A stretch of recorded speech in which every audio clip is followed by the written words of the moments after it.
Excellent. Brilliant. Let's move on, and let me wear my research and enterprise service hat here now, and tell you a little bit about this business arm the university has, so we can reach out to businesses and companies and establish that link with them, so we can transfer knowledge from university to industry or the other way around. So let me tell you a little bit about RES, which stands, as I say, for Research and Enterprise Services. They have a remit in business development, research and legal services, enterprise creation, and I must highlight here the Converge Challenge, the most important startup competition in Scotland, which opened yesterday for applications. So if you have a startup idea in mind, do visit our website, Convert Challenge. And they also have a remit in knowledge exchange and marketing and communications. If any of you have contacted Heriot Watt for business development or for taking your idea forward, or any of those who are in the virtual room, perhaps you have already met up with our business development managers who are embedded in the different schools. In our school in particular, we've got 3 people working quite hard, interacting with companies in areas that are related to engineering and physical sciences.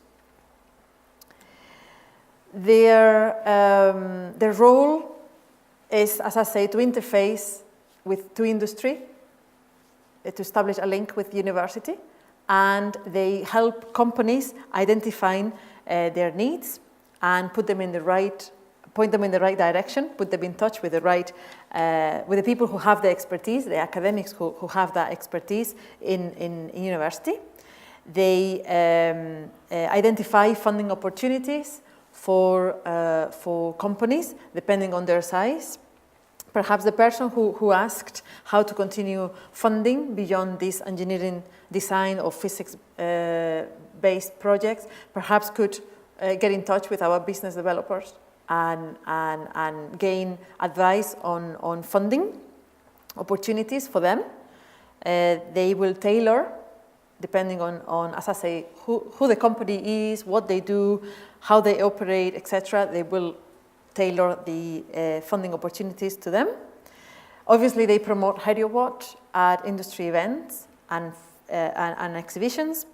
We also help with legal agreements. We were mentioning earlier the IP and non-disclosure agreements, etc., are signed when we meet up with companies, because the IP gets protected and belongs to the company in the case of our undergraduate projects. So we help also with those legal agreements. And of course, last but not least, develop and establish long-term relationships with industry. Our guests today, industry people, companies, you will want to know what we can help you with, and these are a few of the issues in which we, a university, can help you. We like to exchange knowledge in a particular area of expertise that we may have here in Heriot Watt. For example, immediate issues can be done through consultancy. So if you've got an already identified issue which you would like to tackle, consultancy perhaps is the fastest route. However, sometimes companies come to us and they're not entirely sure of what the issue is, or which expertise would be most applicable for the issue they've got.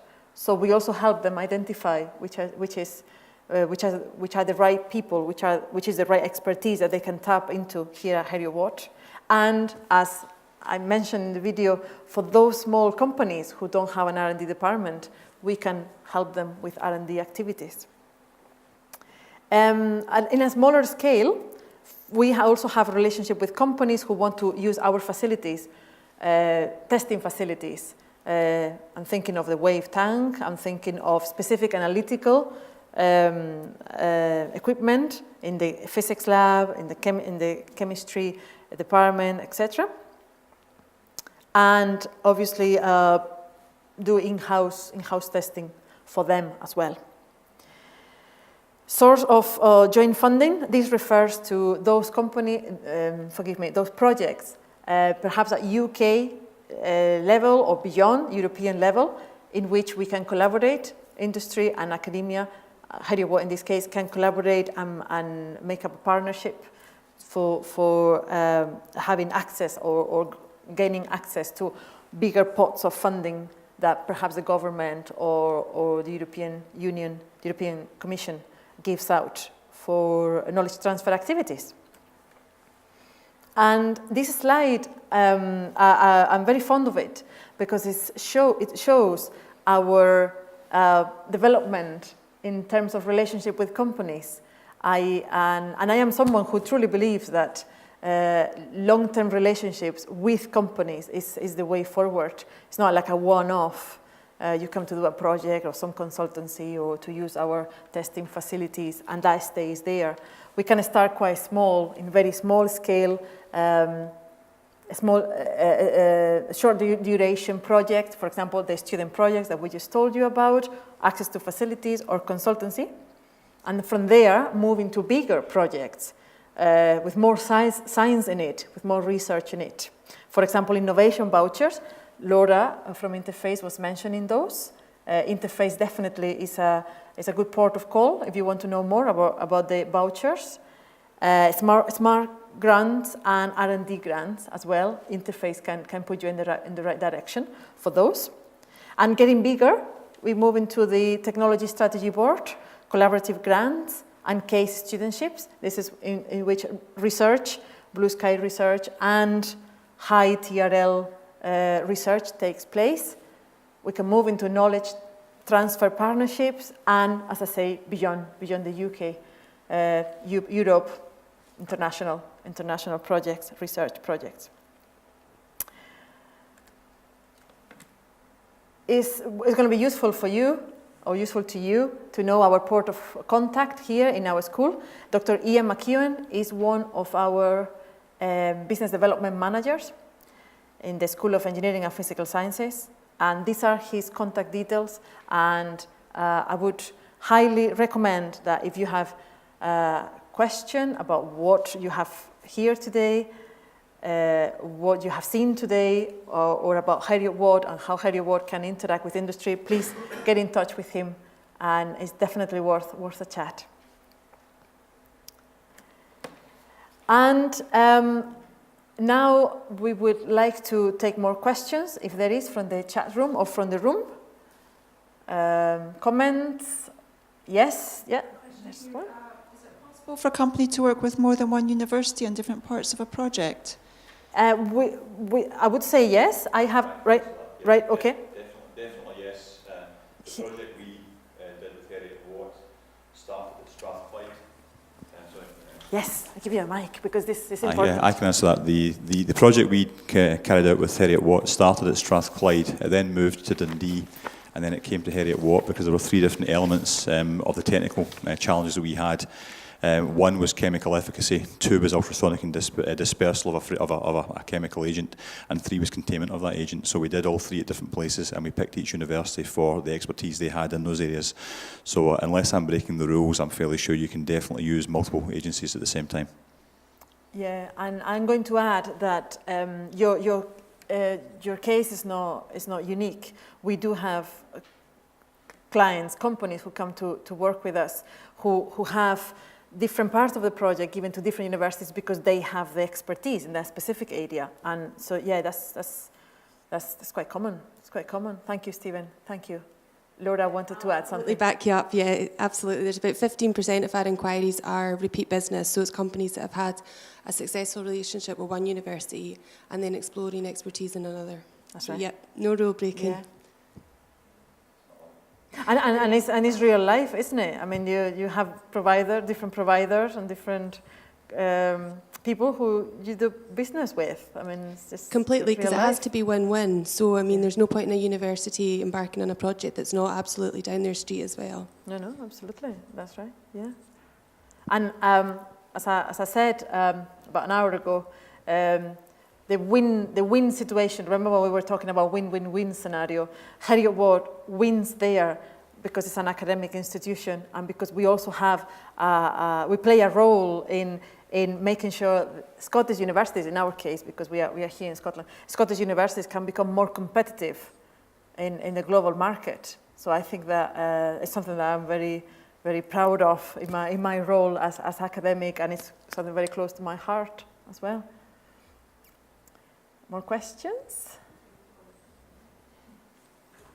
I've got another microphone here. Hi, Alistair was wondering if other universities offer similar types of services. So does that be to you, Laura?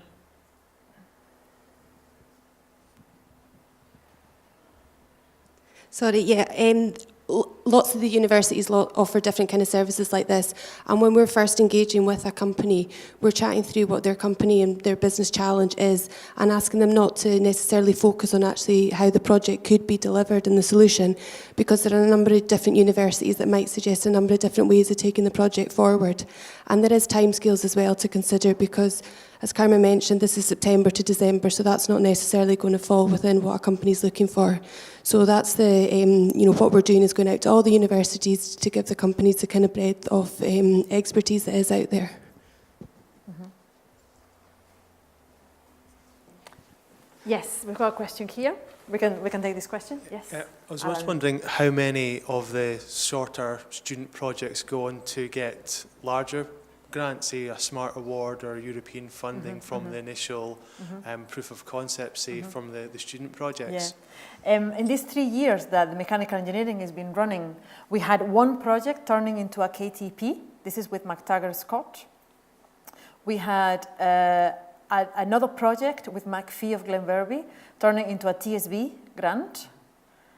These are the ones that I can think top of my head, but we've got quite a lot, and perhaps 5 projects that have been follow-on projects. So after the student project finished, they continued working with the academics involved, developing the technology or the science behind forward. So in some cases they go all the way in the rainbow, go all the way up there. It really depends on the company, as Mark mentioned, as he was answering the previous question.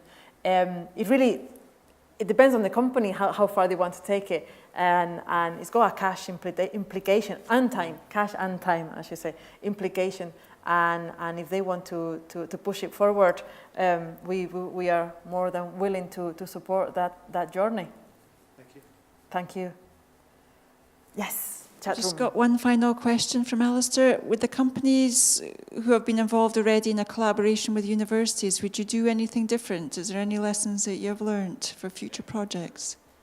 You want to come to, the microphone? Yeah, we get the microphone. Are we wearing out this carpet? What would you do different? I would spend more time, is the honest answer. That's the only thing I would change. I said earlier on in my talk that the one regret I had was that I didn't get to spend quite as much time as I wanted to. Mark mentioned he managed to be up every week, and I commend him for that. I only managed to be up 4 times. One of those, we actually went to the pub for lunch on the first meeting, which was my most memorable one. But no, joking aside, I would spend more time. We, as a very small company, have to be very reactive to the demands in our business, and time constraints are one of the biggest challenges we face. I'm sure that Mark probably has similar issues. So that's the one thing I would change. So it's not a reflection on the students, it's a reflection on me. I would try and make sure that next time that I can structure better my own time and try and have something in place to allow me, even if you have an impact in your business elsewhere, that I still have that ability to spend the time when I want to. Having said that, the students were very self-sufficient. And they went on and kept working even on the days when I couldn't attend. But that's the only thing I would change. If I could, one other point just to add to the gentleman there that asked the question about additional funding after you've done something of this nature. We're going through that process right now. We started off, as I say, 18 months ago with a kernel of an idea. We spent a small amount of money trying to develop that to see if it worked. We then went through the various university processes. We are now going through the SMART process, investor funding. We've put all that in place already, and we've put together close to 7-figure sum to develop our thing through to a commercial reality this September. Because we will launch that product at Medica this September. Well, it's October, November, it goes public, but it'll be ready for go in September. And we have international distribution in place off the back of the work those guys did. Thank you, Stephen. Mark, what would you do differently? Not that much, actually. Like I said, we spend a fair amount of time working with the students almost on a weekly basis. I don't actually think they needed that as much, but I was kind of enjoying myself. And this was on my route to work, from home to work, so it was a good excuse to either leave early or have a coffee in the morning. And it was just very inspirational. They had so many ideas, and I think they very quickly picked up on how they presented information, which a lot of people don't know how to do. A lot of times you'll just get an email with 2 lines of info in it, and these guys were very organized in, this is what we think, this is why we think it, this is what it would cost, this is what it would take. And they had a lot of that stuff, and so there was a lot to go through, and because I'd given them such a huge remit, a bit like, well, that's the problem, give me a solution, there was an awful lot to go through. I can't really think of much I would do different. I would maybe put in 3 projects rather than 2, but that's about it, really. Perfect. You're most welcome. You're most welcome. Excellent. Okay. Thanks very much. All right. Thank you, Mark. Don, do you have any feedback from the companies in terms of what they would do differently, or in terms of continuing projects, following from Alan's question? We're only just finishing our projects at the moment, so a couple of our companies have expressed that they will be continuing work with the projects again next year, and providing either a final year project for one student to go more in depth with the project that we've just done, or again another group project for next year. We spoke to our Industrial Advisory Board Committee yesterday, who had a good interaction with the students, with their posters, and quizzed the students on their work, and their feedback was that maybe introducing some more risk analysis with the students at the start of the project to see where they might go wrong, because this isn't something they've come across in the past, so a bit more of that sort of thing on their sort of project management sides of the project. But the actual work that the students did, they were very impressed with. Good. Well, congratulations. Yes, thank you. Good. Well done. Yes, it's been Good very work. successful this year. So. Fantastic. Well done. More to come, yeah? Yes, more to definitely come. more That's to come. right. Well, it's good. Actually, it's a good thing to say right now. And I'm going to put Ian's contact details up again, because we are already recruiting for projects for next academic year.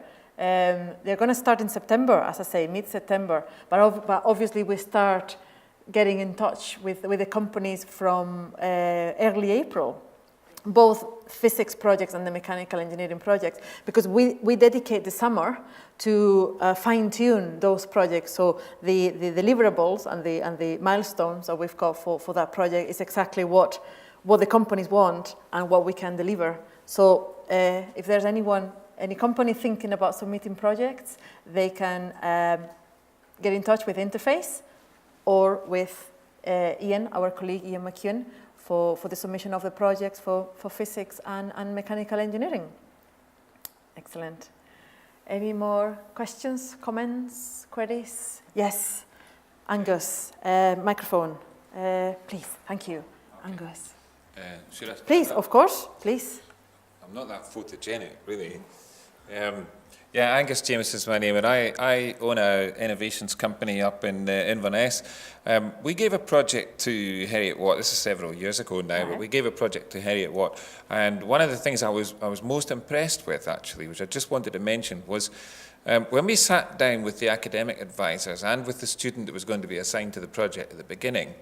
The academic advisor said to us, actually, your project's too ambitious. Mm-hmm. Now, I thought that was very helpful because the shopping list of demands that we had were at an industrial level. And we were told very early on in the project, look, here is what's realistic for us to deliver. Mm-hmm. And here's what's within the capabilities of a student at that level in their education. And I just wanted to say, projects do fail.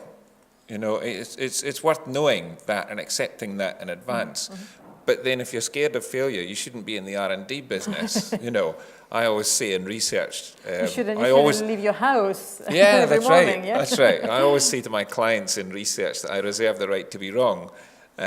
But I was just very impressed with the fact that the discussions at the very beginning of the project were very realistic about the deliverables at the end of the day, just in case anybody's scared about embarking on a project, in case they invest the time and the money and then it fails. If the risk assessment is done early enough and a sensible approach is taken to that, then failure is less common than you might expect. That's all I was going to say. Yeah, no, that's a fantastic point. Thank you for that, Angus. Thank you for that. And that's the reason why I say that both Dawn and I start collecting potential projects from early on, from April-ish, because as I say, we spend the summer fine-tuning the level of expectation from both the company and what we can give out, what the university can perform, what we can give out. Yeah. Yes, what you want to add? Yes, please add. So a similar note, when we get the projects in, we actually tailor our students to our project as well. So we have a mixture of computational strong students or mathematically strong students or experimentally strong students, and we actually pick our students for the project. So the project gets the students who has the greatest ability in that area to mix with the... Yep, that's right. Yeah. I don't know if you do a similar likewise, kind of yeah, because that's right. At the end of the day, we just want the best for all parties. Yeah. An academic supervisor as well is picked to be an expertise in the area that the project's set in as well. That's right. That's right. Brilliant. Excellent. Chat room, yes. That was just one of our questions, actually. How did the academics' understanding of the business needs contribute to the project's success? But I suppose you've just answered that yourself, so thank you. Yes, the academic has a lot of input. We have weekly meetings with the students, so we can see their progress, and the academic is very involved in any work that they're doing. When the students are in the labs, there is also support from PhD students and postdocs in the lab, so if they have any problems doing any experimental work, then there is support there as well. Yeah, and I would like to add technician support as well, because obviously for mechanical engineering, our mechanical engineering projects, our technicians are instrumental in bringing these prototypes to a success, because they have a deep understanding of materials, systems, electronics, etc. So and I must say technicians and we didn't use an important... just our physics technicians. We used, a lot of our students used our electronic engineering technicians. They were designing circuit boards for LED systems, and they were getting those printed in the electronic engineering department, so we were able to utilise all the skills in engineering and physical sciences, not just physics. Not just physics, or not only mechanical engineering. Likewise here. Pure mercenarian information here. I will say that we don't charge for these projects. The companies only have to pay for the consumables that we have to buy for their prototypes, but we don't charge for we don't charge for all academic time, for the use of the facilities, for the use of for technician time, consultancy time, etc. We use equipment that we have in the lab as much as possible as well. That's so right. if the academic has the characterization equipment that we need to characterize the product, then we'll use as much as possible in-house. That's right. And our students actually managed to get a top-of-the-range video card from NVIDIA for free as well by approaching companies themselves. Nice. Good. Commercial awareness there. Yeah, negotiation skills. Yes. Absolutely. High-caliber engineers and physicists we've got from Heriot Watt, that's Absolutely. for sure. Brilliant. Excellent. Any more questions from the chat room? From the room? From the real room? Yeah. Well, I would like to thank everyone for being here today. Don, thank you very much for being here. Mark and Stephen, thank you ever so much for being here. I know you're super busy traveling the world and doing your work, and I'm really thankful that you found these couple of hours, 3 hours in your diary to be here. And thank you the attendees for being here. Real room and virtual room, thank you very much for following us. And final thanks to Interface and Glocas for making this possible. And do get in touch with us, with Interface, for more on R&D with Heriot Watt. Thank you. Thank you.